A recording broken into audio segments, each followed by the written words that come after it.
What's going on, folks? Welcome to another Ranger Talk episode. And today I have a very, very special guest. I'll be chatting with none other than Brady J. Sadler of the band Lorenguard, also a prolific writer and game creator. I mean, you name it, he does it. Super creative. So thank you so much, man, for joining me. I'm super honored to have you here. Yeah, thanks. I appreciate it. I'm a huge fan of the channel, like I told you before, so it's an honor to be here, man, for sure. Sweet. Well, I appreciate that. And yeah, I guess first and foremost, I want to talk a little bit about Lorenguard. So I know the band only released like one full-length album, right?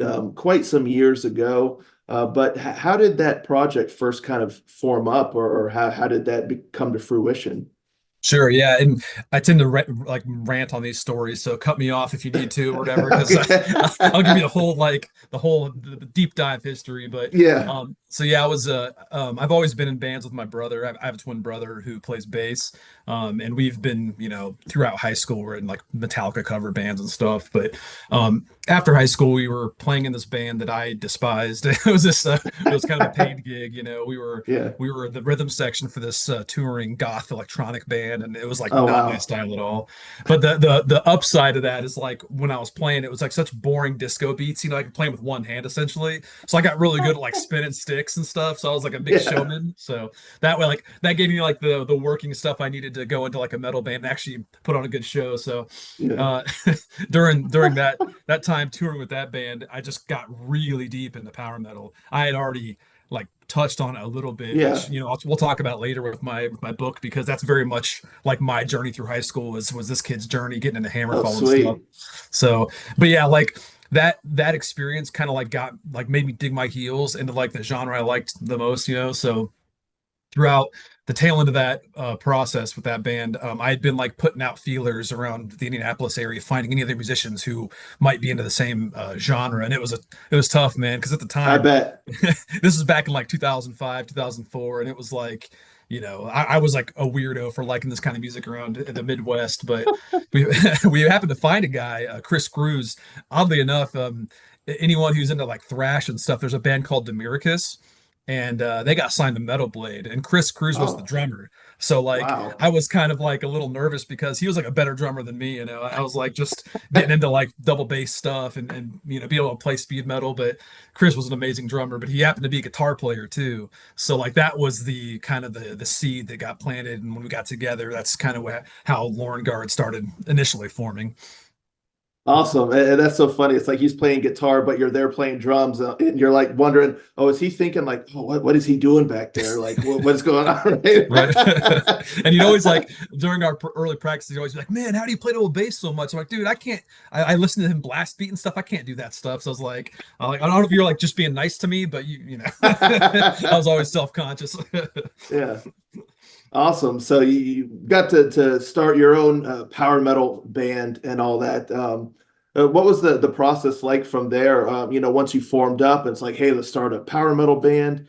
How did you kind of steer that? Like, I assume you kind of did the lyrics and story for it. Did the story come first, or once you started the band, was it like, oh, let me create this like cool story, this fantasy world for it? Yeah, we had a lot of discussions early on because when we first started jamming together, it was just me, my brother, and Chris, and Mhm. it was like probably a few months before we got anyone else involved. But when we first started out, we were like all of us, I guess me and Chris mostly. Adam's much more into like Adam's my twin brother. He's much more into like kind of straightforward metal. Like he loved Iced Earth at the time. He Okay. loves like old Metallica, and he likes a lot of just like classic rock and even like Mhm. modern rock in the '90s. So me and Chris were like really kind of bonding over like our love for like Rhapsody. That was our big thing. We loved Rhapsody. We loved Darkmoor. So we had a lot of discussions about what we wanted to sound like, and it was very much like kind of an American version of Rhapsody. Like Yeah. we want to have that big, operatic aspect, those big bombastic choruses, but we wanted to have a lot of more like a less operatic vocals, like more a little Mhm. more grit in the vocals. And so when we like kind of mapped out what we wanted to do, that's when I started developing the story. Because a funny like anecdote was I didn't read much throughout like school, and so I was never a big book guy. And it wasn't until I got into power metal that like, especially like Rhapsody and like Freedom Call, I really got into Yeah, the aspect of like these stories being told through the music, you know. And it was like just kind of something switched, clicked before I even started Lorenguard. I started getting really into like reading fantasy novels, and I was when Lorenguard first started, I was scrubbing toilets third shift at the local university at Purdue University. yikes. Yeah, and it was a rough Yikes. job, and like I randomly was like, I was in the English arts building, and I was like cleaning out this guy's office, and I saw like a list of majors on his chart, and I was like, they have a creative writing major here. So like I decided to start taking classes because I had like super cheap tuition, even though I had failed out of Yeah, Ball State a couple years earlier. So like I got my GPA back up and ended up getting my creative writing degree. And that's kind of like what I started using all my writing, my sessions with writing and stories and reading. And I just wanted to combine them with Lauren Guards. That's kind of what yeah, started the whole, I want to have a book series with these albums. And I hadn't seen anybody do that. So I thought it was pretty original, you know? So yeah. that's kind of what really got me obsessed with the concept. No, yeah, that's awesome. And to your point, some of those bands like Rhapsody, the ones that tell these grand multi-album kind of stories and all this stuff, you would think that, I mean, like having books or something to go with it is like a perfect fit, really Yeah. flesh out the story and, almost have like snippets for the songs, but then you can read the rest, along with it. So yeah, I mean, that's just a brilliant idea. And the two definitely go hand in hand. And it's so funny how everything worked out for you. It wasn't like, oh yeah, I started writing at 4 years old, writing short stories, and I loved reading and all this. Came later in life, Yeah, yeah. through And it was funny too, the, because it's like it's through metal. It was yeah, a really weird influence in that way because a lot of people, a lot of these authors were like, oh yeah, I grew up reading, Lord of the Rings, and all that stuff came after for me. For me, it was Hammerfall, and like, okay, I'll go back and check out all this fantasy stuff is. yeah. That's awesome. Yeah, usually it's the opposite that, Yeah. folks read those fantasy novels and they're like, oh wow, then there's like metal that like incorporates that.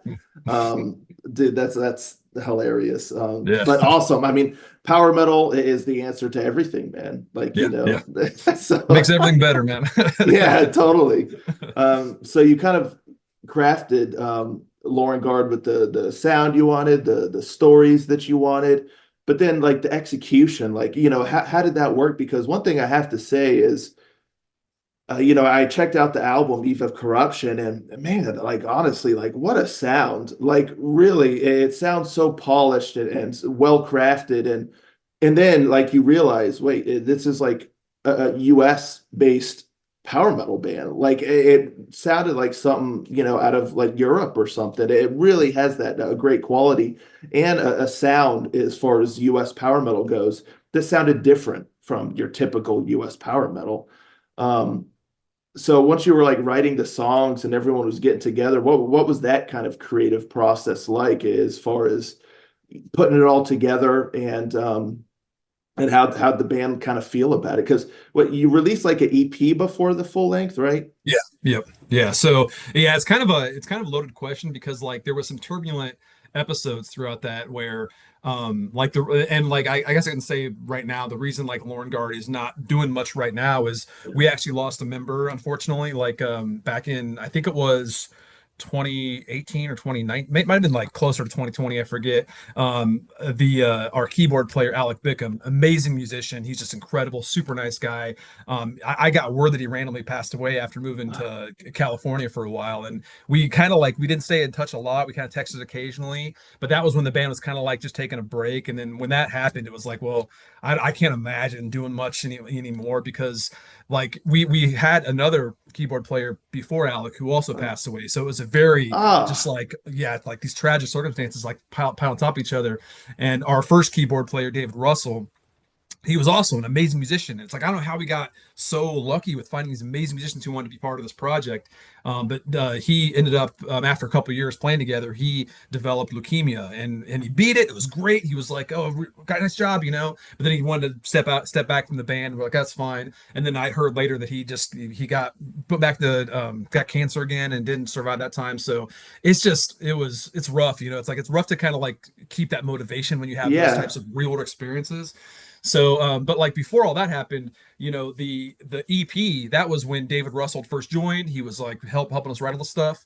but Chris was going off on tour with Demirkis, or sorry, not tour. He was recording their album because they got Okay. signed to Metal Blade. They had to put their album together, and he was tracking. So the EP was kind of like not like Chris wrote a lot of that with us. With those songs were all original music we all wrote together, but he stepped aside during the recording process and came back when we were in the studio to kind of finalize it. So it was kind of a rushed project just because we wanted Yeah. something concrete. So like once that came out, we had a different lineup where Chris was doing Demirkis things. We had another guitar player come in named Josh Capel. So it was still a pretty, and we had a different singer obviously for the EP. Rob Stiff was our singer back then. So like that was kind of a lot of chaotic different changes going on, and we had to Yeah. like kind of roll with the punches. But when we started playing Eve of Corruption, the actual album, this is after David Russell passed away, and we took a break, obviously. But we reconvened with Chris. It was the core again. It was my brother Adam, me, and Chris, and then we brought in David Schneider, the guitar player, and then that's when we met Alec Bickham on a random, I think, Facebook post or whatever. And the singer Rob Graves, this is a funny story too. Like I think it was back in probably to 2004, maybe 2005. I actually filled in for this band called Winterfell. I was playing drums for them because they were opening up for Camelot, and I was like, that Wow. was like my dream band at the time. I was obsessed with Camelot, so I got to meet Casey Grillo, their drummer, who was like a idol of mine. Wow. But that random little fill-in I did, I met the singer for Winterfell, Rob Graves, and he ended up being the singer for Lorenguard eventually. So that the actual planning for Eve Corruption was much more like calculated, and it was much Mhm. less chaotic than the first EP. And then we have an unreleased demo called Ensorcelled in Shadow, which was like recorded in a single day in Minnesota or something like that for some Wow. college kids project. So I don't even know if I have copies of that anymore. It was a hodgepodge of stuff. Yeah. Um, but yeah, the Eva Corruption, like we got super lucky with the musicians wanting to be involved, and then you mentioned the sound too. Chris Cruz, Yeah. not only is he a great musician, he's also an awesome sound engineer. He had his own home studio, which is where we recorded Wow. we tracked all the stuff. But we also sent it to, I think it was Germany for mixing, and then it went to like Australia for mastering. So we got it around the Wow. world to some big metal Yeah. guys that could help out. And an interesting little fun fact is we intentionally told the mixer we wanted the drums to sound more like Nickelback as opposed to like the really heavily programmed like European power metal Yeah. bands, which was something like I'm still kind of like I love the album. I think the album's a masterpiece in my own opinion, but like if I could go back, I'd probably tweak the drums a little bit because I like the mix of like hyper produced drums and then like the organic sound. I think ours is kind of like much more organic for my taste, but I think like musicians appreciate that a little more, obviously. Yeah, sure. So yeah, No, that's my long answer for the overall sound production quality of the album. no, I mean it really sounds great. And what was like the reception like? Because back then it was I feel like it was still early as far as I mean YouTube had like been around for Mhm. several years and things like but I feel like the social media and like YouTube like explosion hadn't happened yet. So it Mhm. was much more difficult to really get widespread recognition for Yeah, the yeah, album. So yeah, yeah. I was gonna say when Lorenguard first like started, it was like we were a MySpace band. That's how old it was. yeah. That's back when MySpace was still around. So Yeah. like we got on the like toward the album when the album came out, Facebook was becoming much more commonplace for a lot of bands to have presence on social media. Yeah. We had a decent following, like we like because I do a lot of like board tabletop games and stuff nowadays. So like Mhm. I watch social media numbers a lot more now. And looking back, we had a pretty decent following for a band out of Indiana. And Yeah. we didn't play a whole lot of shows, but when we did, we had pretty good turnouts, and we kind of had this like reputation because in Lafayette there weren't a lot of bands that would go to like these shows with like plastic swords to throw out to the crowd and like dressed up in full costumes, and have a big like Yeah. a big presentation. So we definitely got some notoriety in that regard. That helped a lot. But it wasn't until like after the band kind of like eased back on playing shows that we really started seeing a lot of people kind of do like some late coming. Like, I see Reddit threads like, wow, you guys have heard of this band Lorenguard? They were incredible. And they're like, Yeah. these guys are from the States. I can't believe it. And I'm like, damn, where were you guys 10 years ago? I know, I know. I mean, and I feel guilty also, like being a self-proclaimed like power metal aficionado. You asked me like, "Oh, you probably heard of like Lorenguard?" I was the drummer in that band. I'm like, "Lorenguard, no." And I'm born and raised and lived my whole life in the U.S. and Yeah, I yeah. didn't know, you know. So it's tragic, but at least now I do. Thanks Yeah, to you. And yeah. it's a killer album, and even that reaction and stuff that I did, I had several viewers like, "Whoa, this is great," you know. I mean, Mhm. so it seems like Lorenguard is kind of like, the long lost, like underappreciated, like killer power metal album that Mhm. folks will continually like discover and be like, "Wow, this is really cool." Yeah, yeah. Um, so that's And I kind of still a love neat that too. It's legacy, to like, be honest. Yeah. yeah, I still love seeing, like, even if it's a latecomer reaction, it's like it makes it so it's like still worthwhile because at the time there's like so much stress involved, and there's a lot of like just nitty-gritty things you deal with being in a band. Like, for example, as much as I love playing shows, I hate playing shows because I play with like I had a huge drum set, kind of like Relic Myers over there with two bass Yeah. drums, all the rack toms, and had to lug that Jeez. stuff everywhere, set it up, and but actually getting to play was great.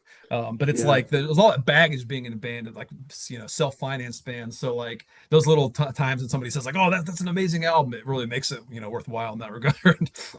Cool. And yeah, that people get to keep discovering it and you Yeah. get new fans, new listeners that are just like, wow, this is really neat.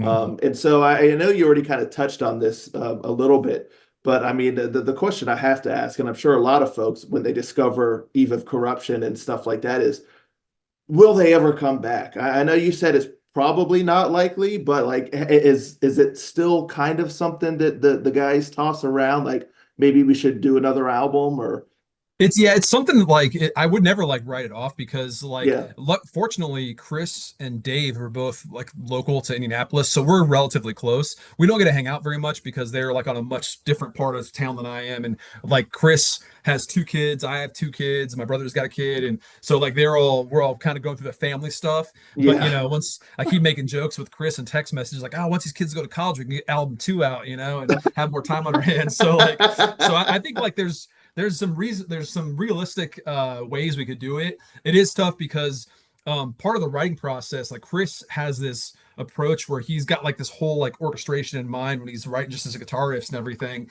And so much of that was like Alec brought to the table because Alec was such a, like, beyond just being an amazing keyboard player. You can hear like his solos and stuff in the album. yeah, He was amazing, but like he was also just he complemented the songwriting process so well because he knew exactly what Chris was going for with all the film score stuff. So like it'd be a different experience writing music without that, and it'd be probably a bittersweet process. But yeah, I would never say it's like not possible because we're all like me and Chris, we may be kind of like much different people, but we're like so much similar in the way that we just can't stop creating stuff. Like, we're just creative yeah. beasts. Like Chris, for example, he spent the last, like, few years building like, he has an arcade cabinet company he makes, like, Oh these kind wow. of like, they're like, I forget what they're called. It's like the hardware within the arcade cabinets. He helps build those, but he designed Wow. an entire arcade game for Devolver Digital.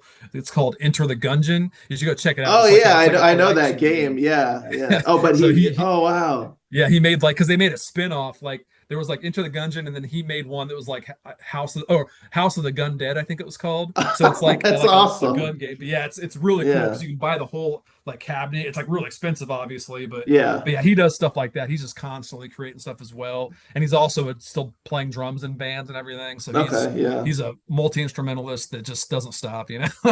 yeah, yeah, yeah. Wow, cool. Yeah, who knows? You guys maybe all do like one of those like legacy sequel type things. Like in Yeah, the yeah, future, you guys will drop the second album while introducing like the new guard. Like yeah, your yeah, kids. You got to raise all the yeah, band members' kids so that they can take over the mantle. Like after the second album, yeah. like your swan Exactly. song, Yeah. and yeah, Lauren Guard will live on. I'm taking Um, that idea. yeah, yeah. But no, so cool, man. So yeah, I mean, regardless on what happens in the future with the band, I really think y'all cemented a really cool legacy with Eve of Corruption. And yeah, it's something that's phenomenal. And I urge anyone who has not listened to Eve of Corruption by Lorenguard, check it out. If you're a power metal fan, it's incredibly solid and the musicianship is killer. I think Secrets of the Spire is probably my favorite song. Musically and instrumentally, it's just so cool. It's So such a yeah, cool album.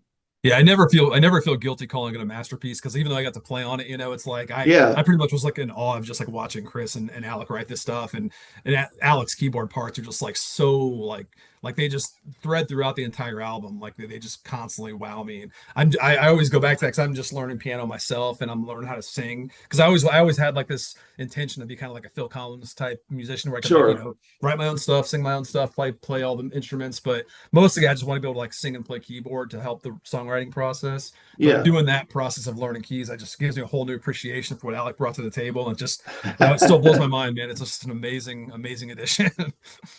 Sweet. Yeah. Just remarkable what y'all put together.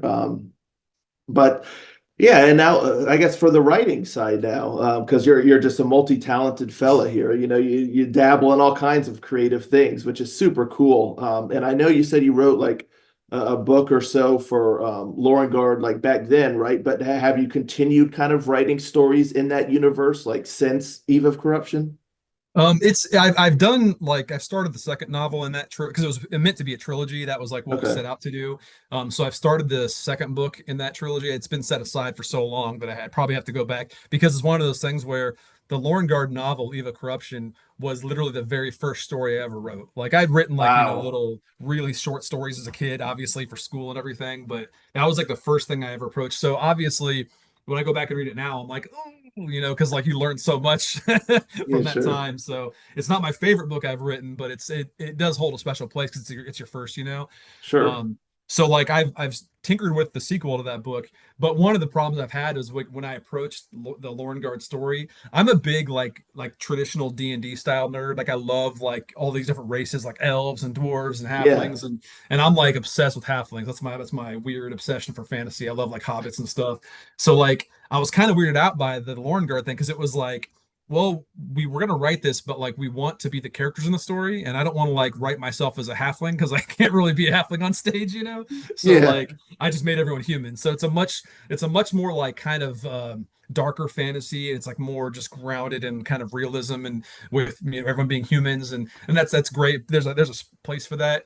But that's probably why I didn't continue on writing other stories in that world because I wanted to make a different world. That's when I started writing the Malice of Light series, which is my current Okay. high fantasy series. So I'm 2 books into that one. It's a 6 book series, and I've actually written a prequel, like kind of like a Hobbit for that world. So Yeah. it's much more like traditional D&D fantasy with elves and dwarves and stuff like that. So just because like that's what I like to read. So that's what I want to Yeah. write as well. So. Sure. But yeah, I think with the same with the album, I think there's room to finish that out someday when I go back and revisit it when I get more time.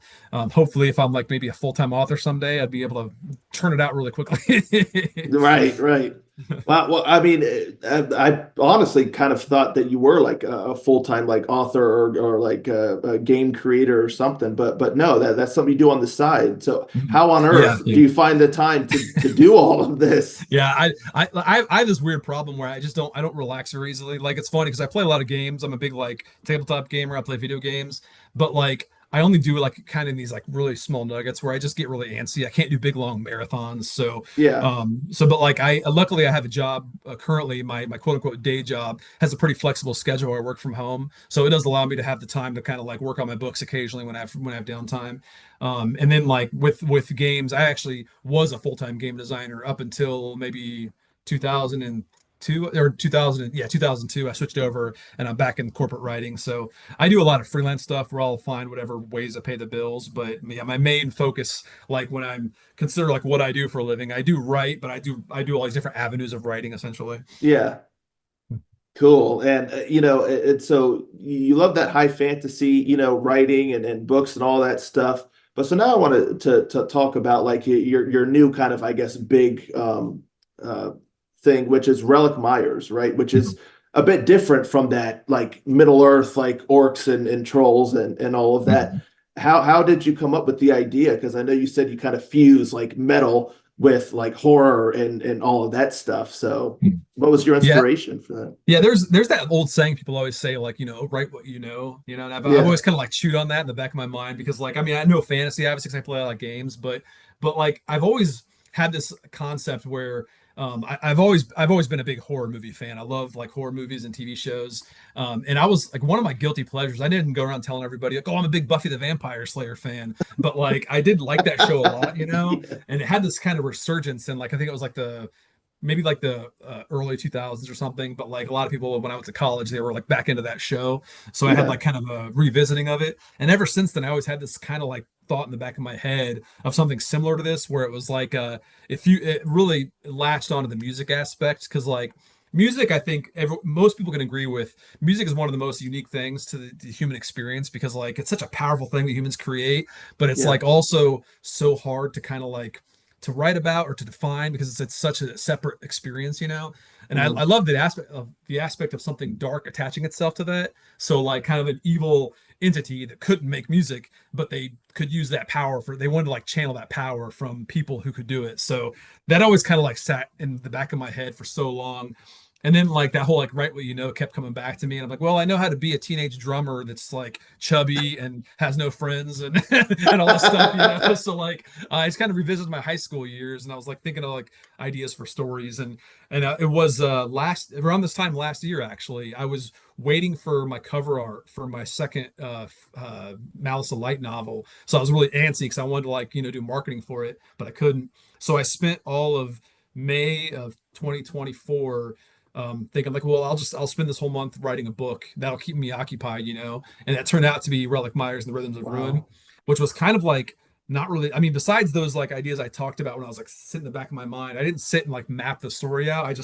I'll write like 2,500 words a day and see what comes out. And like the first draft, I mean, obviously I had some like grammatical stuff to fix, but I didn't really change much from the first draft. It was like the same story I just spat out. So it was like I better just release this, because like it was kind of unique how it came about. It was kind of Yeah. organic and natural, and It was like it's weird because I stream of think it's conscious, right? yeah, yeah, and I think that's why maybe it resonates so well with people, because like it was just there was no planning, there was no like overthinking. It was like I'm just gonna say what I know, and like I guess it resonated enough because it's been my most well received book so far. So I'm Wow. looking forward to releasing the sequel here at the end of the month. See how that goes too.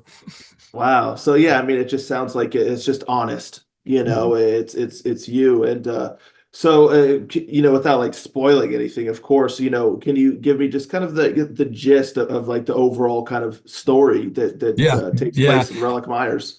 Yeah, and I think that goes in hand with like how the story came about, because when I was writing it, I was going back to like the time of my life when I think I was a junior in high school. I had spent like about a year or so playing in like Metallica cover bands, and I was getting like deep into like death metal and stuff, and I liked metal a lot, but I was like I kept self-reflecting saying like, man, this music sounds so angry, and I'm not angry. I'm not an angry guy. I'm a dweeb, and I couldn't really like find out why that bothered me. And then like I was skipping school one day, skipping lunch, and I went across the street to this pawn shop that's called CD Land. And it was, if you read the Relic Myers book, you'll see this happen in the book. It's very literal. I went there and I was just browsing the metal section, and I came across Hammerfall's Legacy of Kings.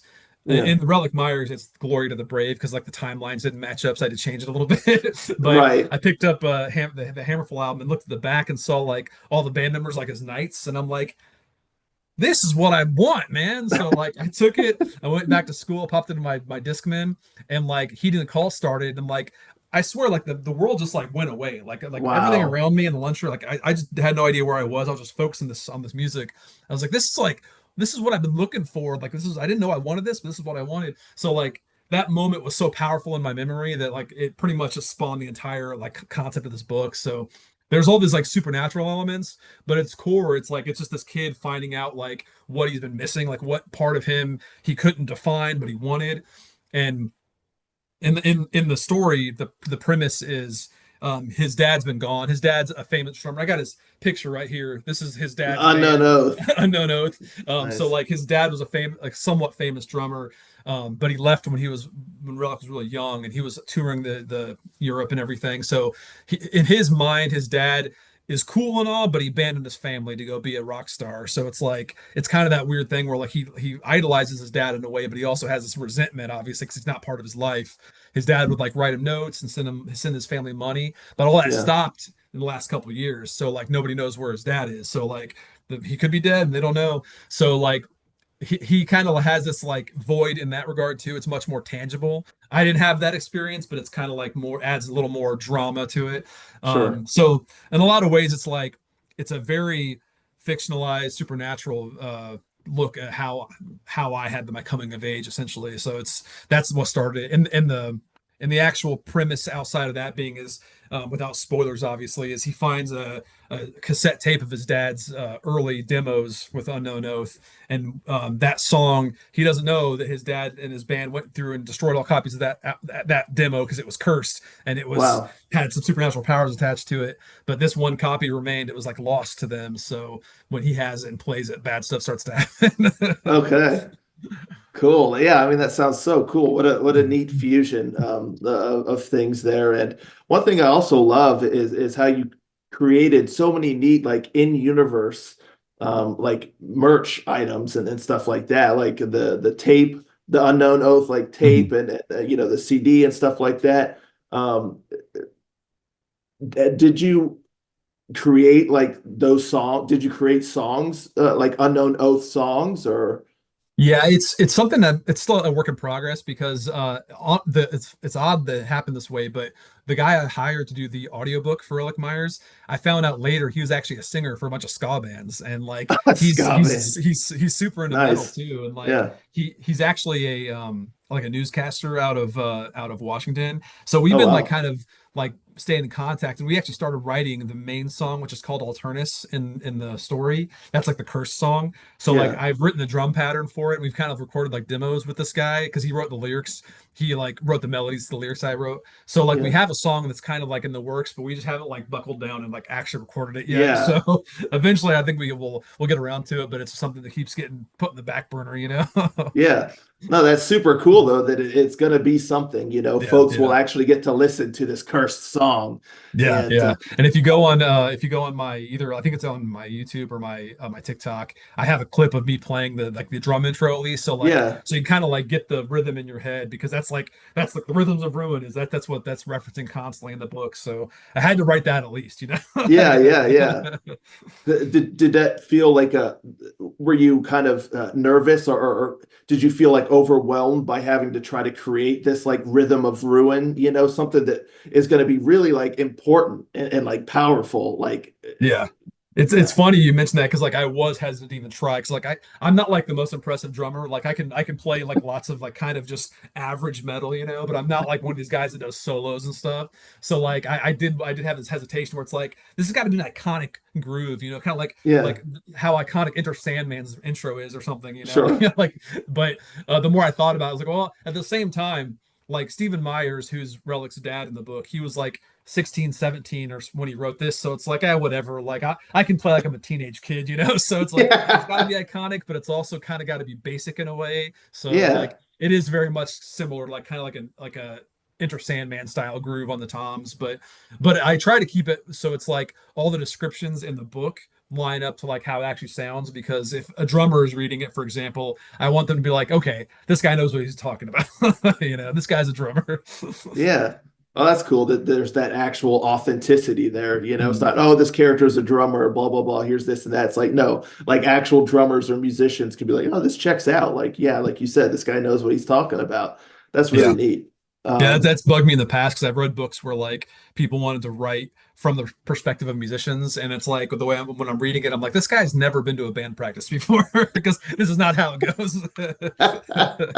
So I tried to bring some authenticity that way for sure. yeah, sweet. And so you said it's been super well received. The sequel is coming out very soon. And do you have like a planned arc, or is it just kind of like telling stories in this universe as many as you can, or is it like, oh no, hey, I got this is a 5 book series, or you know, folks will get closure after set amount of books.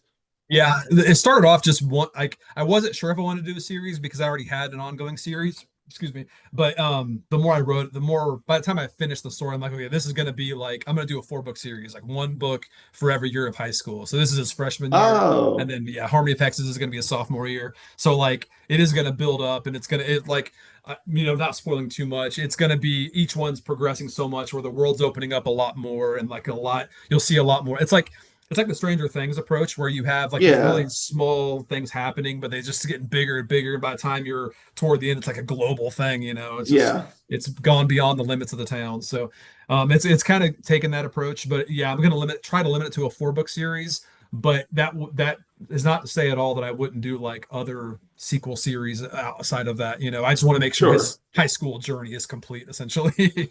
Yeah. I'll do the Oh, college years later. the college years. And then like the adult years, and then maybe you'll do like a spin-off in the future, the geriatric years. Yeah. The nursing home, like the The final yeah. tour. Just kidding. We'll do another one. Awesome. Yeah, that's so exciting, man. And it seems like such a cool book. I really have to read it myself. I love the art style too. Like, who did you get to do the artwork? I mean, and how much input did you have? Did you have a vision for like the artwork and all that? Because the style is just awesome. Yeah, it's the artist I used was the same artist I've used for like board games in the past. So I had this art studio Okay. that I work with. This one was tough because like I'm very picky, obviously, with the drums because drums are a bitch to draw. There's all these different elements. So I had to like pretty much Photoshop a lot of stuff together and like cobble together how I saw it and like have them translate that to art. So it was a long back and forth process, Yeah. but I want it to be kind of like it's like almost like a Goosebumps cover, you know, where it's like that Yeah. retro Yeah. 90s vibe. Because obviously it's set in the 90s, so I wanted to go for that.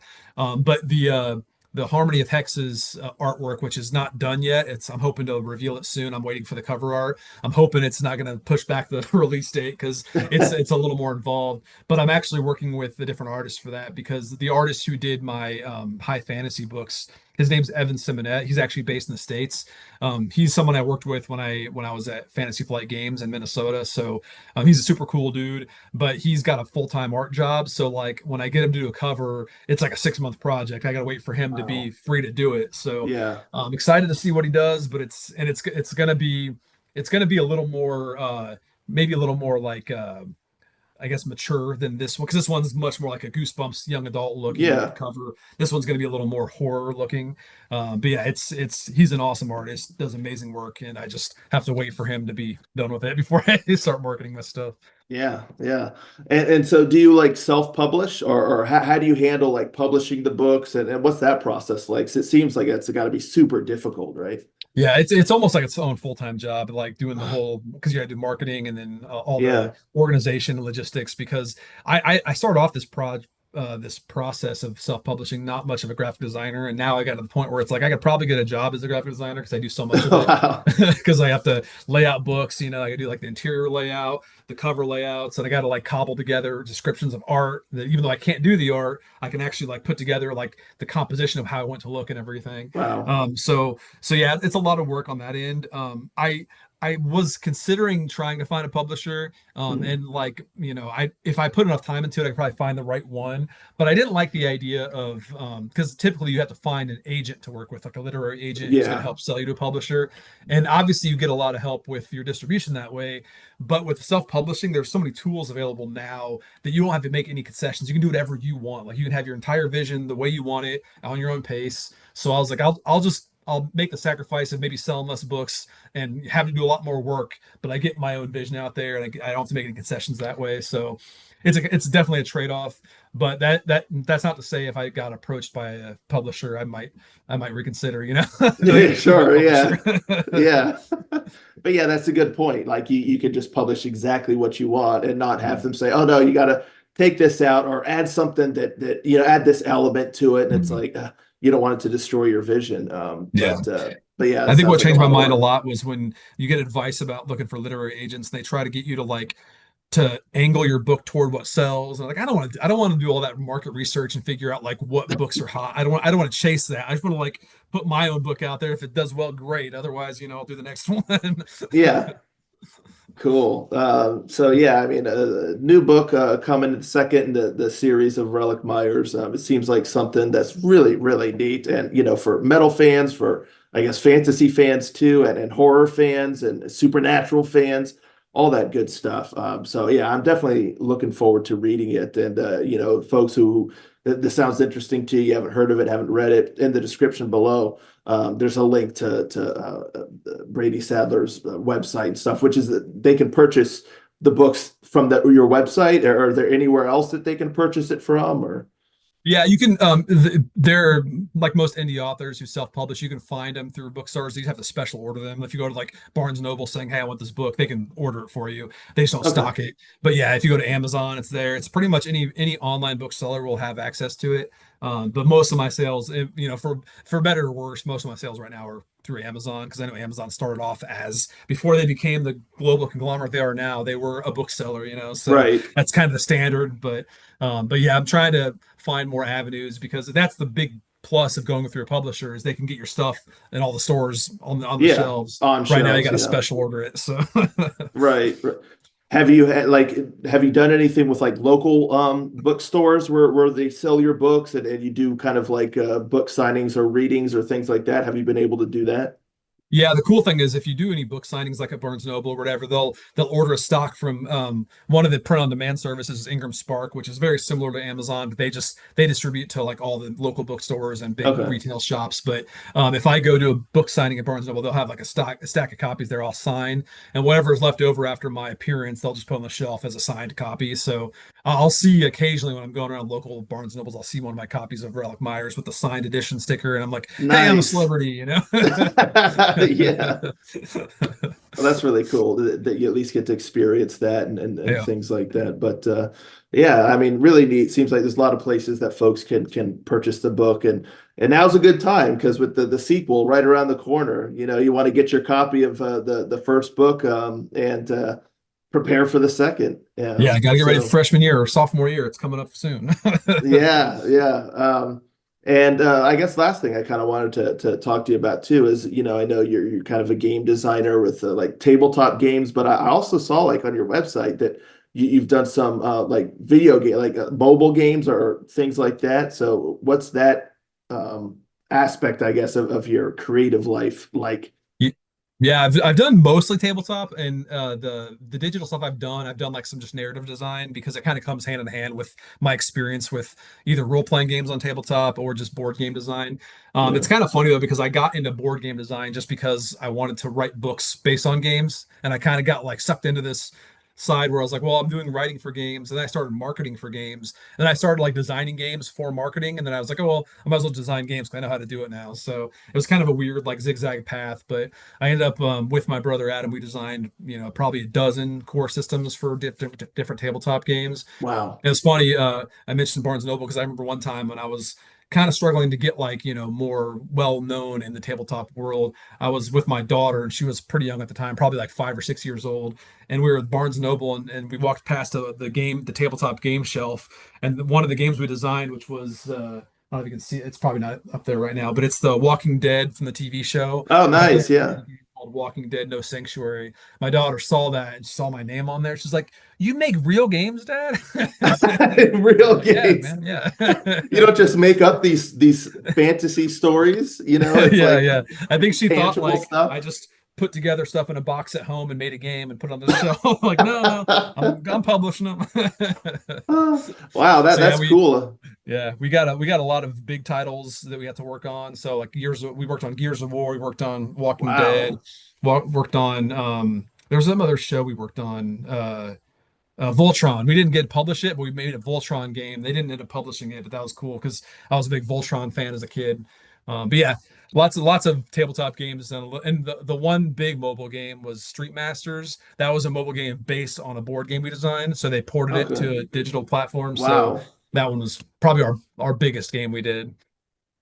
Wow. So, I mean, you get to work on like these extremely like well-known like IPs, I guess, like licensed properties. Mhm. I mean, that's like really, really cool.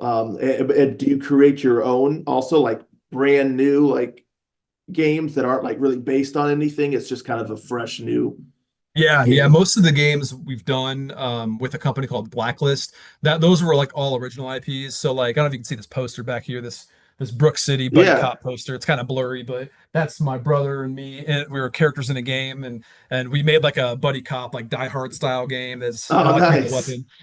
We also made the Street Masters was an original IP. We didn't make the characters, but we started like designing some new characters in that world. It was mostly just like it started off as like knockoffs of like Street Fighter characters and stuff like that. So, but yeah, most of the games we've done, I'd say the majority of games we've done were based on original IPs that we created. That's kind of like where I got so sidetracked from writing books because that was kind of satisfying my world building needs, is just making Yeah. worlds for games. But now that I'm not doing that as much anymore, I'm focusing more on the novels.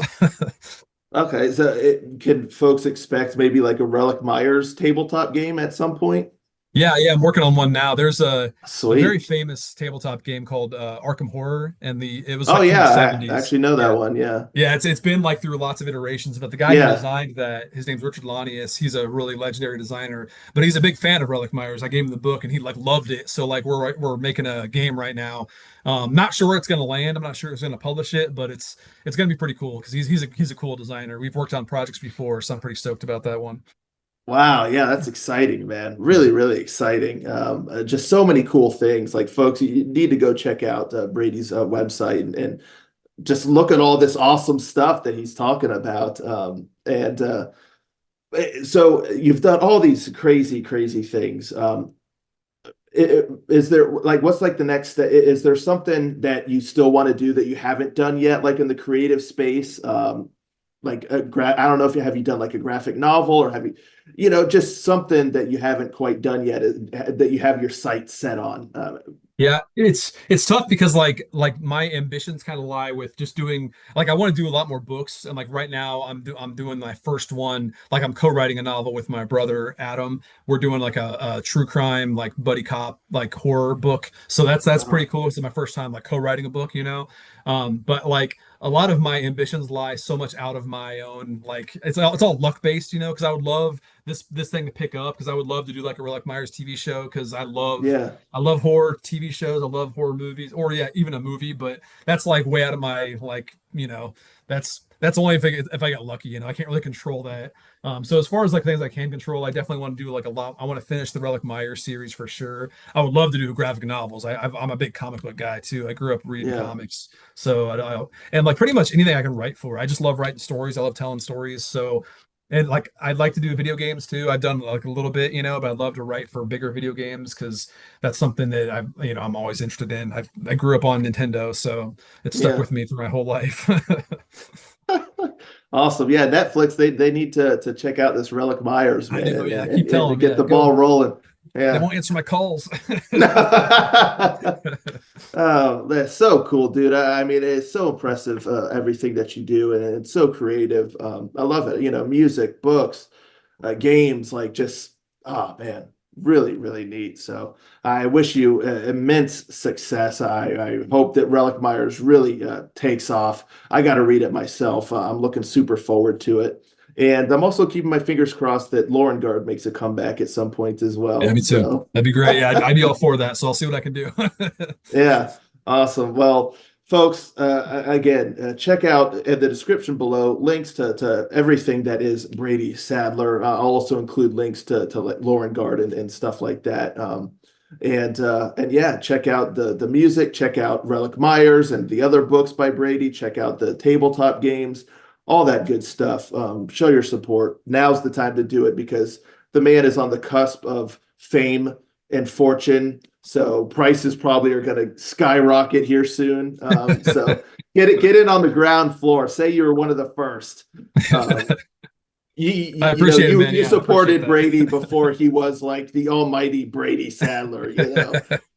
So yeah, go check all that out. And sir, once again, thank you so much for taking the time to chat with me. Also, thank you so much again for the loot you sent me. It's incredible. I'm so excited to really dig into it and read Relic Myers. I appreciate it very, very much.